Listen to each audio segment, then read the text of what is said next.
Part 1. The Dark Descent. In Chapter 1, Clary Fray, a teenager, and her friend Simon are outside the Pandemonium Club when Clary sees a blue-haired boy with a strange weapon.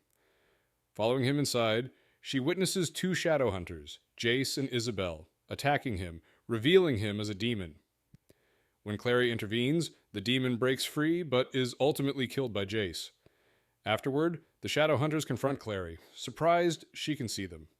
Clary escapes with Simon, though she feels haunted by what she saw and keeps it from him. The encounter leaves her questioning reality, especially as Jace's cryptic words linger in her mind. In Chapter 2, Clary feels blocked with her art, and tension arises at home when her mother, Jocelyn, reveals plans for an extended stay at their farmhouse, disrupting Clary's plans with Simon and her art classes. When Clary resists, Jocelyn insists, citing safety concerns. During a tense exchange, Jocelyn mentions someone named Bane, and Luke cryptically alludes to a past trauma involving Jonathan. Clary and Simon leave for a poetry reading, with Clary wrestling with frustration toward her mother and lingering questions about her family's hidden history. In Chapter 3, Clary and Simon go to a coffee shop to support their friend Eric's poetry reading.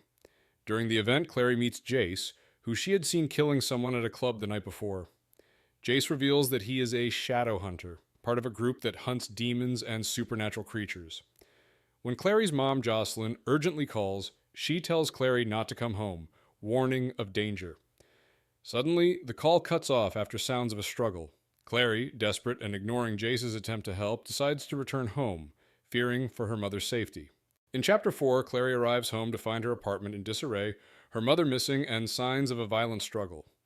As she searches, a creature, a ravener demon, attacks her, hissing about its desire to eat her. She fends it off using Jace's sensor, but is injured. Jace finds her outside, poisoned by the demon's venom, and insists she come with him to avoid fatal effects. He marks her with a rune to hide her from approaching demon-disguised police officers and carries her away to the Institute as Clary drifts in and out of consciousness. In Chapter 5, Clary learns more about the Shadowhunters, including their origins, alliances, and conflicts. Alec doubts her abilities while Jace defends her, hinting at her Shadowhunter lineage. Hodge shares the grim history of Valentine, a Shadowhunter who opposed peace with Downworlders and committed brutal acts before supposedly dying. Valentine's name, linked to Clary's mother, unsettles Hodge, who decides to contact the Clave and the Silent Brothers for help. When Clary asks to visit her home, Hodge cautiously agrees if Jace accompanies her. As Hodge sends his message, memories of past battles and painful losses resurface. In Chapter 6, Clary enters the weapons room where Jace and Alec are working on seraph blades. Jace believes Clary has Shadowhunter blood and suggests searching her mother's belongings. They go to Clary's apartment, where Jace detects demonic activity. Upon checking her bedroom, a giant demon attacks. Jace uses a seraph blade to injure it, but he is also hurt. After Jace performs a healing rune on himself, they discuss the nature of the demon, revealing it is a forsaken humans marked by runes that turn them into killers. Madame Dorothea warns them of more Forsaken, and claims Clary's mother is still alive but refuses to help further.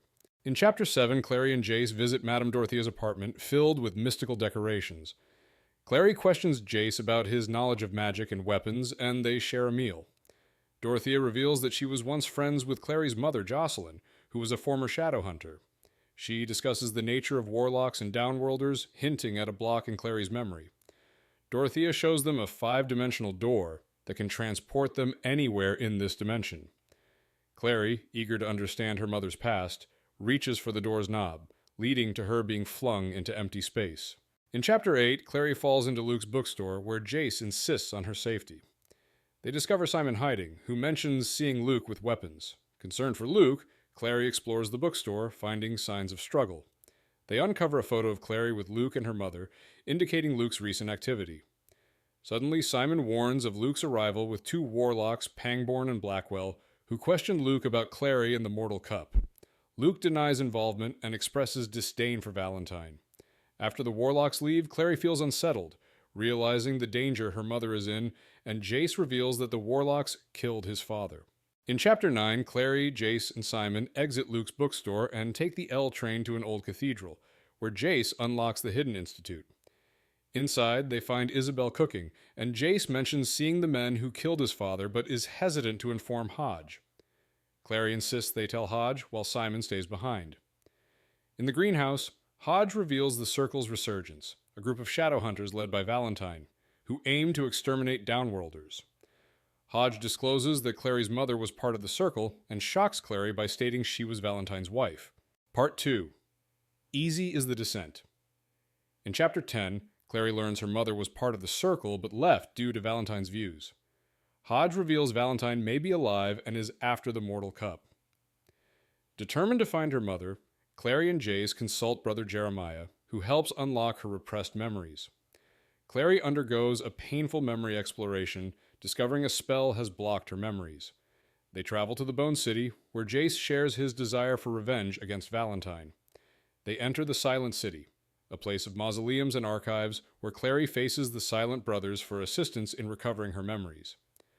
After a vision of her mother and Magnus Bane, Clary realizes the block on her memories is more complicated than expected. In Chapter 11, Clary and Jace take a taxi to a diner where they meet Alec and discuss Magnus Bane, the High Warlock of Brooklyn. Clary is startled by an Ifrit named Clancy, but learns he is a non-magical warlock. Afterward, Clary explores the library and discovers a photograph of her mother with Valentine and Luke, prompting questions about her past and the Circle. Hodge explains Valentine's ideals and the significance of Idris. Clary then interacts with Jace, sharing her feelings about the sketchbook, and falls asleep as he tells her a haunting story about a boy and his falcon. The chapter concludes with Clary waking to Isabel, who insists she dress for a party, highlighting Clary's transformation and preparation for the night ahead. In Chapter 12, Clary and her friends arrive at a Brooklyn warehouse for a party hosted by Magnus Bane. Navigating the industrial area, they discuss their fears and concerns about the mysterious man Clary is about to meet. They encounter unusual motorcycles modified for vampires and eventually meet Magnus, who invites them in but warns against causing trouble. Inside, the party is filled with strange beings, and tensions arise when a vampire accuses Magnus of allowing his enemies to sabotage his bike. Clary confronts Magnus, revealing her connection to the Clave and her lost memories, ultimately learning that her mother orchestrated the memory erasure. In Chapter 13, Clary confronts Magnus about her mother Jocelyn's memory-erasing actions, learning the spell is fading, allowing her memories of the shadow world to return. Magnus reveals Simon has turned into a rat after drinking a potion at his party. Determined to help Simon, Clary finds him a temporary hiding spot in her backpack. As they leave, Clary realizes Simon is missing. Someone tore open her bag and took him. Jace suspects a vampire took Simon and insists they find him. Magnus reluctantly tells them the vampire lair's location, urging them to prepare for danger. In Chapter 14, Clary and Jace arrive at Hotel Dumore to confront vampires and rescue Simon, transformed into a rat. Jace gathers weapons and meets Raphael, who guides them to a basement but later reveals his vampire identity. Clary offers Raphael a trade, his life for Simon's. As tensions rise, a horde of vampires approaches, and Jace prepares to fight with a seraph blade. Clary, nervous, fumbles with a dagger, unsure how to use it. Suddenly wolves burst through the windows, startling the vampires, prompting Jace to declare that this is now a serious situation. In Chapter 15, tensions rise as werewolves confront Raphael and the vampires, revealing a deep-seated conflict. Clary is singled out by the werewolves, escalating the situation. Chaos ensues when the werewolves and vampires clash in a fierce battle, forcing Clary and Jace to escape. Clary's friend Simon manages to find a hidden door, but it's locked. Jace breaks it down just as wolves pursue them, leading them to the roof. They discover motorcycles, and Jace activates one, narrowly escaping as werewolves close in. They take off, soaring over the city, but their bike sputters as dawn approaches and they crash, leaving them injured and vulnerable. In Chapter 16, Hodge confronts Jace and Clary upon their return, criticizing Jace for endangering others and disregarding the Clave's laws. After tending to their injuries, Clary visits Simon in the infirmary, where they share a moment and he expresses his feelings for her. Clary encounters Alec, who urges her to leave, blaming her for Jace's recklessness. Their argument escalates until Alec violently confronts her, revealing his protective feelings for Jace. Later, Clary sketches her memories, grappling with the reality of her mother's past. Jace surprises Clary with food, and suggests a nighttime outing to the greenhouse. In Chapter 17, Clary and Jace share a quiet moment in the greenhouse, where Jace brings her a birthday picnic. They bond over their childhoods, revealing personal details about their pasts. Jace gifts Clary a witchlight runestone, saying it will provide light in darkness. As midnight strikes, a flower blooms, and Jace kisses Clary, sparking a moment of intimacy. However, they are interrupted by Simon, who confronts Clary about the kiss. Tensions rise as Simon reveals he has been in love with Clary for 10 years, leaving her stunned and unsure of how to respond. In Chapter 18, Clary visits Jace with her sketchpad, revealing her belief that her mother hid the mortal cup in a painting. After demonstrating her rune-drawing ability, they conclude Jocelyn concealed it within a tarot card. They gather the group, and Jace insists on retrieving the cup themselves rather than informing the Clave. Clary calls Simon for a ride, persuading him to help save her mother. As they prepare to leave, Simon arrives in his dilapidated van. The group checks Clary's house for demons and discusses the plan, leading Clary to confront Madame Dorothea about the cup's location. In Chapter 19, Clary holds the mortal cup, but chaos erupts when the witch Dorothea is possessed by Abaddon, a greater demon. Clary, Jace, Isabel, and Alec fight Abaddon, and Simon uses sunlight to weaken it, allowing them to scare it away, though Alec is severely injured. They rush him to the Institute. Clary finds Jace outside the infirmary, where he expresses guilt over Alec's condition. Clary reveals she has the mortal cup, surprising Hodge, who is revealed to be aligned with Valentine. Hodge betrays Clary, handing the cup to Valentine, who then takes Jace with him, leaving Hodge cursed. In Chapter 20, Clary confronts Hodge about Jace's safety and the mortal cup. Hodge, feeling regretful, insists he cannot help her. Clary, trapped behind an invisible barrier, realizes she must escape to save Jace and her mother. Finding her stele, she successfully creates a rune that shatters the barrier, allowing her to flee. In the alley, she encounters Hodge again, who threatens her with a chakram. A wolf, revealed to be Luke, attacks Hodge, mortally wounding him. Clary escapes but is caught by the wolf, losing consciousness. She awakens in a cell, where Luke reveals he is a werewolf and explains his connection to her mother and the Shadow World. Part 3. The Descent Beckons. In Chapter 21, the narrator recalls their past in Idris and their bond with Valentine, who becomes increasingly aggressive after the death of his father. The narrator, transformed into a werewolf, witnesses Jocelyn's fear of Valentine, leading her to leave the Shadow World.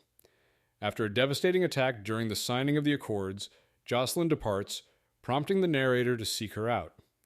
They sign the Accords, learn of the Lightwood's exile, and the narrator embarks on a journey through various cities searching for Jocelyn. Ultimately, he discovers her in New York under the name Clary Fray, rekindling their connection. In Chapter 22, Clary discovers that Valentine is her biological father and that she had an older brother, Jonathan, who is deceased. Determined to rescue her mother, Jocelyn, and Jace, she and Luke trace Valentine to Renwick's hospital. Luke mobilizes his wolf pack for battle as they confront the Forsaken. Inside the hospital, Clary finds Jocelyn unconscious and bound by silver manacles indicating a spell. Luke cannot free her, leading to a confrontation with Blackwell and Pangborn.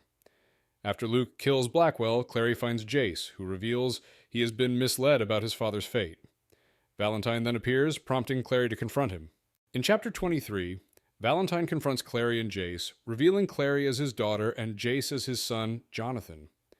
Amid escalating tension, Luke arrives, injured from killing Pangborn, leading to a fight with Valentine. Jace, struggling with his identity, intervenes to protect Luke as Valentine threatens him. Luke demands Valentine open the portal, which reveals Idris, enticing Jace. Despite Valentine's taunts, Jace refuses to kill him, leading to Valentine's escape with the cup. As the portal shatters, Clary comforts Jace, who is devastated by his inability to act against Valentine. They cling to each other, reaffirming their bond amidst the chaos. Epilogue. Clary visits her comatose mother Jocelyn in the hospital, encountering brother Jeremiah, who refuses to help. Luke reassures her that Jocelyn will wake up for a reason. Clary returns to the Institute with Simon, where she finds Alec recovering on crutches and learns Magnus healed him. Alec and Clary discuss their previous confrontation, leading to an understanding between them. Clary invites Jace to visit Jocelyn, believing her mother might respond to his voice. Jace agrees, revealing he took a motorcycle from Magnus. They soar above the city, and Clary feels the world has changed around her.